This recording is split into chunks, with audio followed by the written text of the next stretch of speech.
लढली जी रूढी माझ्या दात्याशी, माझ्या रयतेच्या राजाशी, ही रूढी जाळली भीमान शिवबाच्या पायथ्याशी. हो, ज्या ग्रंथाने शिवाजी महाराजांना शूद्र म्हटलं, त्याच मातीमध्ये आंबेडकरांनी 25 डिसेंबरला मनुस्मृती जाळली.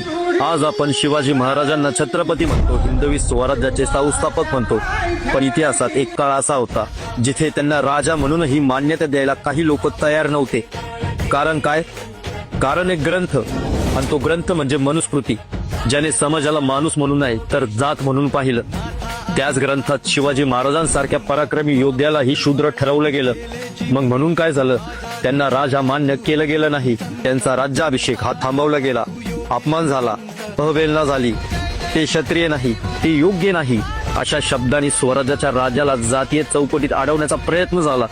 पण शिवाजी महाराज कोणाच्या प्रमाणपत्रावर राजा नव्हते. ते तलवारीने, कर्तृत्वाने आणि लोकांच्या मनात राजा झाले होते. राज्याभिषेक झाला, स्वराज्य उभं राहिलं. पण तो अपमान, तो अन्याय इतिहासाच्या मातीमध्ये दडलेला होता. त्यानंतर शक्य गेले, पण मनुस्मृतीचा विचार समाजावर अजूनही राज्य करत होता. आणि तेव्हाच इतिहासाने एक नवीन व्यक्ती जन्माला घातली. ते व्यक्ती म्हणजे डॉक्टर बाबासाहेब आंबेडकर, ज्यांनी विचारलं, जर हा ग्रंथ माणसाला माणूस मानत नसेल तर तो ग्रंथ जिवंत राहण्याचा हक्क कसा काय ठेवतो? त्यानंतर 25 डिसेंबर 1927 महाड.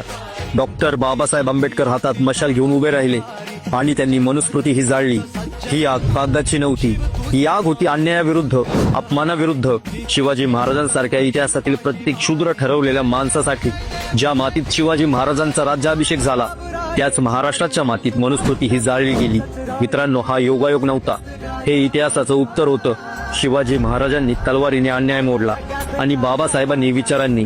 म्हणूनच शिवाजी महाराज आणि डॉक्टर बाबासाहेब आंबेडकर हे दोन वेगळे इतिहास नाहीत. हा एकच संघर्ष आहे, स्वाभिमानाचा, समतेचा आणि माणूस म्हणून जगण्याचा.